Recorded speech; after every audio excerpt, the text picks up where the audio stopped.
नमस्कार, आप देख रहे हैं वीके न्यूज। मैं हूं दिवाकर विक्रम सिंह। इजराइल और हमास के बीच संघर्ष के 19 दिन पूरे होने के बाद एक बड़े घटनाक्रम के तहत ये खबर जब आई कि इजराइल की आर्मी गाजा में एंट्री भी की, वहां पर एक सीमित कार्रवाई करके गाजा से वापस लौटी। बड़ी बात यह है कि इस सीमित कार्रवाई में इजराइल को ज्यादा नुकसान नहीं उठाना पड़ा। खबर यह भी है कि किसी ज्यादा संख्या में गाजा पट्टी के भी नागरिकों को ज्यादा तकलीफ नहीं उठानी पड़ी, उनका भी नुकसान ज्यादा नहीं हुआ है। हालांकि अभी सूचना और भी आ सकती है कि पहले एंट्री में किस तरीके की लड़ाई हुई, क्या स्ट्रीट फाइटिंग की स्थिति बनी या नहीं। खबर ये प्रमुख है इसलिए भी क्योंकि अमेरिका सहित अब तमाम देश ये कह रहे हैं कि जब तक हमास को खत्म नहीं कर दिया जाएगा तब तक इजराइल की कार्रवाई का समर्थन किया जाएगा। और तब से वीके न्यूज ये कह रहा है कि इजराइल की वास्तविक रणनीति अगर जमीनी कार्रवाई की होगी तो क्या होगी। खैर, ये बात तो रही इजराइल और हमास के संघर्ष की, जिसमें दुनिया के 57 देश से अधिक लोग और उनके नुमाइंदे फिलहाल हमास को साथ देते हुए नजर आ रहे हैं। कतर जैसा देश जो हमास के समर्थन में उतरने के एवज में भारत जैसे साथी देश के साथ एक बड़ा एक्शन ले सकता है, वहां की कोर्ट एक्शन ले सकती है। आपसे ये बात भी नहीं छिपी है कि 8 भारतीयों को जिस तरीके से फांसी की सजा सुनाई गई है उसके भी मायने क्या हैं।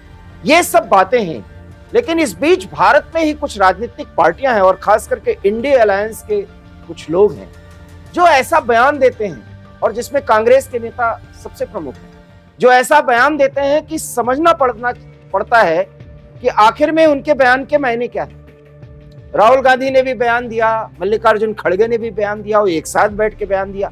वो उन दोनों के बयानों में थोड़ा सा संतुलन था, लेकिन बड़ी नेता है कांग्रेस की प्रियंका गांधी वाड्रा, उनका बयान जरा सुनिए और बयान सुनने के बाद जो विमर्श मैं करना चाह रहा हूं इस मंच से, उस पर भी अपनी राय दीजिए।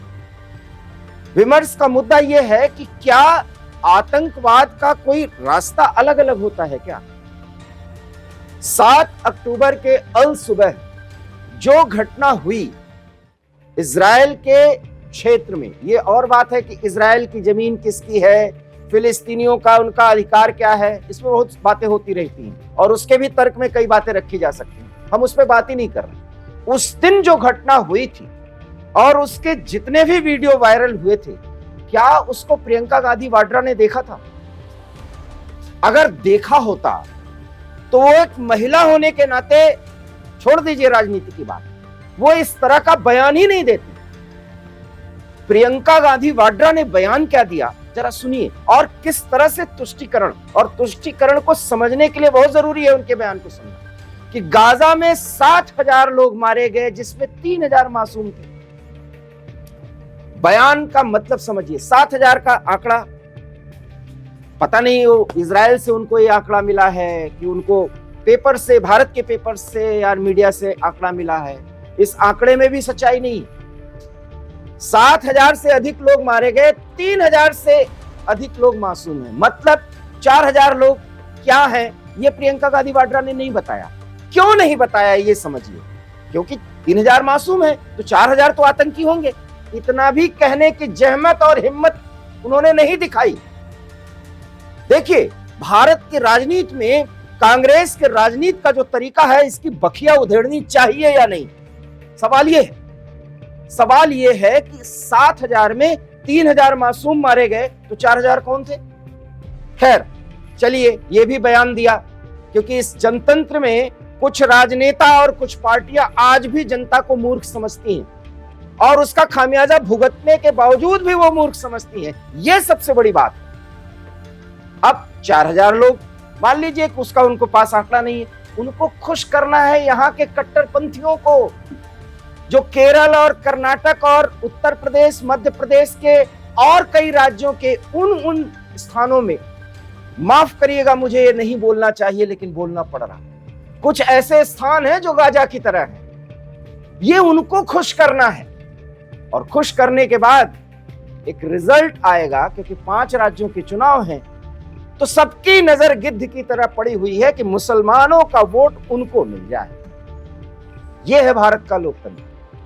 और इसलिए प्रियंका गांधी वाड्रा से यह सीधा संवाद है कि 7,000 में 3,000 मासूम मारे गए, तो वो 4,000 लोग जो मारे गए, या तो वो बोले कि निर्दोष फिलिस्तीनी थे, या तो ये बोले कि आतंकी थे, क्योंकि हिम्मत ही नहीं है उनको आतंकी कहने का। और यही कांग्रेस की सबसे बड़ी समस्या है, जिसका खामियाजा उनको भुगतना पड़ रहा है। खैर, प्रियंका गांधी वाड्रा ने ये कहा तो बात चलती है। आप देखिए, जिस कर्नाटक और केरल में आज सबसे ज्यादा कांग्रेस की नजर लगी हुई है, वहां पर हमास के समर्थन में बातें होती हैं। कर्नाटक में सरकार है और केरल में भी कांग्रेस मजबूत ही स्थिति में है, हालांकि वहां सरकार तो वामपंथियों की है। वहां पर हमास के समर्थन में बाकायदा बयान दिए जाते हैं, फिर भी कांग्रेस को कुछ नहीं बोलना। क्या स्थिति है आप समझिए। प्रियंका गांधी वाड्रा जैसे नेताओं को, जो इंडिया अलायंस के एक धड़े के रूप में काम कर रही हैं, उनके भाई राहुल गांधी भावी पीएम के रूप में अपने आप को प्रोजेक्ट कर रहे हैं। देखिए, ये टांग खिंचाई नहीं है, ये किसी पार्टी के खिलाफ बात नहीं है, ये उस मानसिकता पर सवाल है जो जनता को मूर्ख समझती है।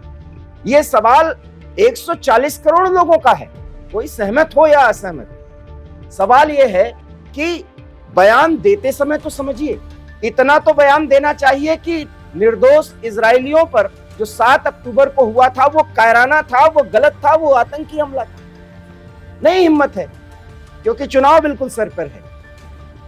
इसलिए समय की ये दरकार है कि इस तरीके के आंकड़े देने वाले और ऐसी बातें करने वाले लोगों को अब भारतीय जनतंत्र में फिर एक बार सही रास्ता दिखाया जाए। और रास्ता दिखाने का तरीका है कि चुनाव के दिन ईवीएम पर जो उंगली जाती है, उसमें बुद्धि और विवेक हमारे लोकतंत्र में कितना मजबूत है हम सबका, वो दिखाने का समय आ गया है। खैर, ये तो एक पक्ष रहा।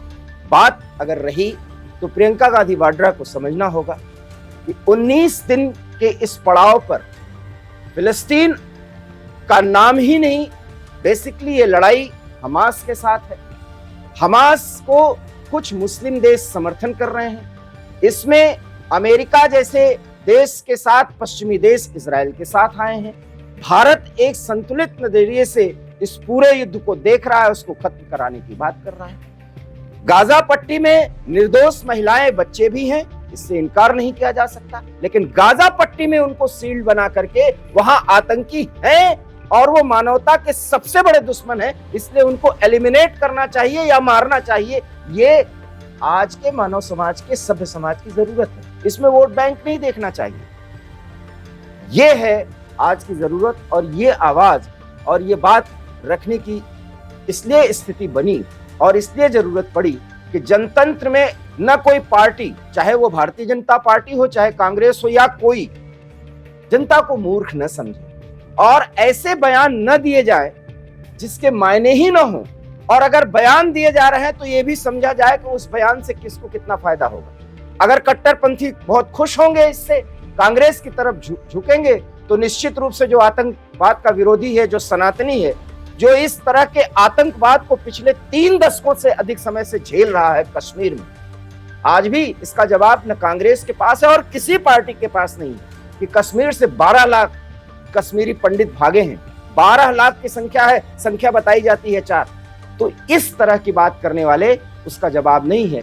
वोट बैंक की राजनीति करते करते सत्ता तो मिलेगी नहीं, हास्यास्पद स्थिति और बनेगी। वीके न्यूज में फिलहाल इतना ही। इस विमर्श पर अपनी राय दीजिए। देखते रहिए वीके न्यूज के, क्योंकि यहाँ खबरों का सिलसिला कभी नहीं थमता। मुझे दीजिए इजाजत। नमस्कार। वीके न्यूज, राष्ट्र के नाम।